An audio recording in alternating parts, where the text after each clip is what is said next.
Hi friends, welcome back to my YouTube channel. Friends, মানে আজি কি খাম আৰু আজিতো একোৱেই নাই ক'বলৈ গ'লে আৰু পইচাও নাই বুজিছে হাতত পইচা নাইকিয়া হৈ গ'ল 50 টকামান আছিলে পকেটত আৰু বৰপা মাৰ্কেটৰ পৰা কচ মাছকে 50 টকা লৈ আনি আৰু আজি গাছ টেঙাকে দি বনাই আৰু সেয়া দি আৰু ভাত খাম আৰু গাইছ উপায় নাই দুখীয়া হৈ গ'লো একেবাৰে তাৰপিছত এইটো হ'ল আপোনাৰ গাছ টেঙা আৰু কচ মাছ তাৰপিছত এইটো আহিল পিঁয়াজ গাইছ তাৰপিছত এইটো আহিল জলকীয়া কথাটো গম পায়েই আপোনালোকে মই আৰু জলকীয়া নহ'লে ভাতে নাযায় পেটত জলকীয়া লাগিবই তাৰে আৰু গাইছ চাই থাকিব খাইছোঁ আৰু গাইছ তাৰপিছত অলপ অকণমান ঢালি ল'লোঁ কচ মাছৰ জোল কচ মাছৰ জোল ঢালি ল'লোঁ গাইছ এতিয়া সানি আছোঁ গাইছ সানি আছোঁ তাৰপিছত খাই চাওঁ ন অকণমান মুখত দিওঁ কৃষ্ণ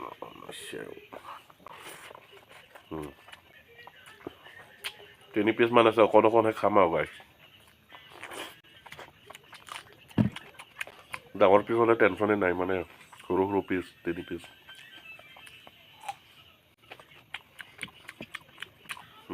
মজা হৈছে গাইছ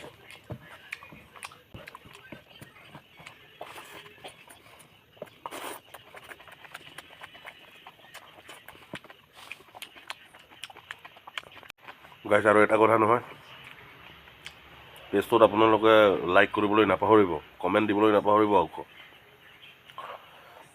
আৰু ভিডিঅ'টো শ্বেয়াৰ কৰি দিব যিমান পাৰে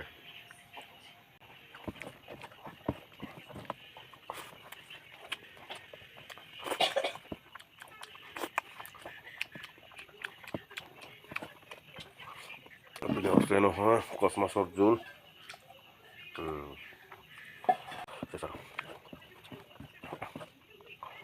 এটা কথা বন্ধুসকল মানে আপোনালোকেতো ভিডিঅ'টো চাই লৈ লাইকো নিদিয়ে কমেণ্টো নিদিয়ে তেনেকৈ হ'লে ভাল নালাগে ন গাইছ লাইক কমেণ্ট শ্বেয়াৰ কৰিব তেতিয়াহে ভাল লাগে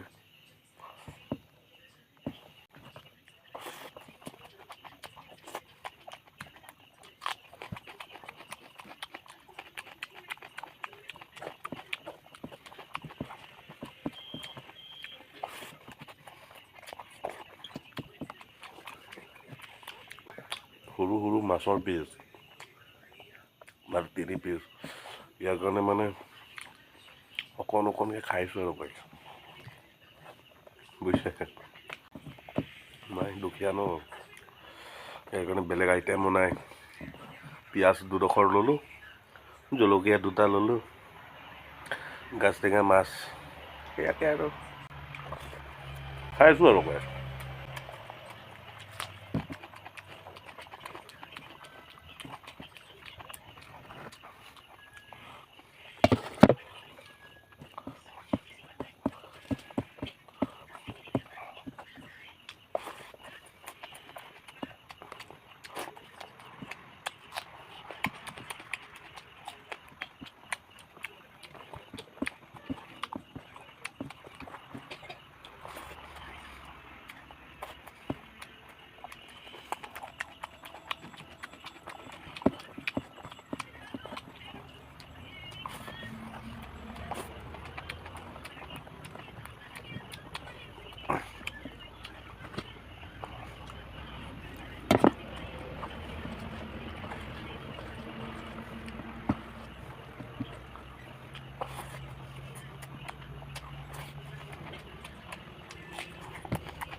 এইটো চাফা কৰি দিলোঁ গাইছ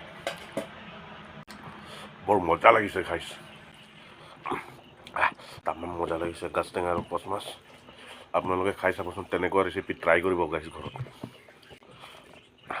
গাজ টেঙা আৰু কচ মাছ।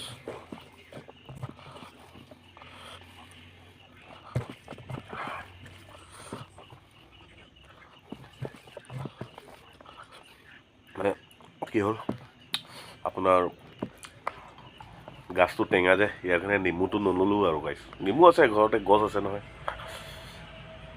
এই ইয়াৰ কাৰণে মানে চব কুমলীয়া হৈ আছে। তথাপিও মই খাওঁ আৰু মাজে মাজে, আৰু আজি গাছ টেঙা গতিকে মানে নেমু নল'লোঁ গাইছ।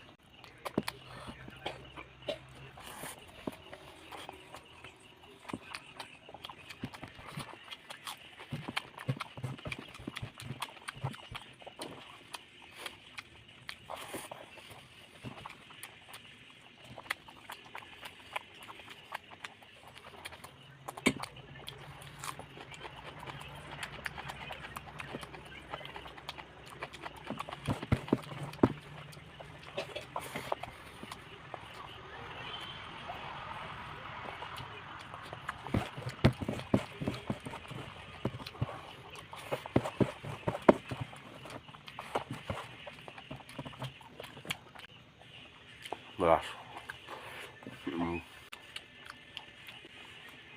মজা গাইছ। ইমানেই আৰু গাইছ আজি, কিমানো খাম ন, এটা পেটহে। ভাজি বেছিকৈ খাই দিলোঁ, কচ মাছ আৰু গাজ টেঙা যে তামাম ভাল লাগিছে। ইয়াৰ কাৰণে অকণমান 2-3 ঘৰমান ভাত বেছি খালোঁ আৰু গাইছ। বেয়া নাপাব দেই। ইমানেই আৰু আজি ভিডিঅ'টো। Bye bye.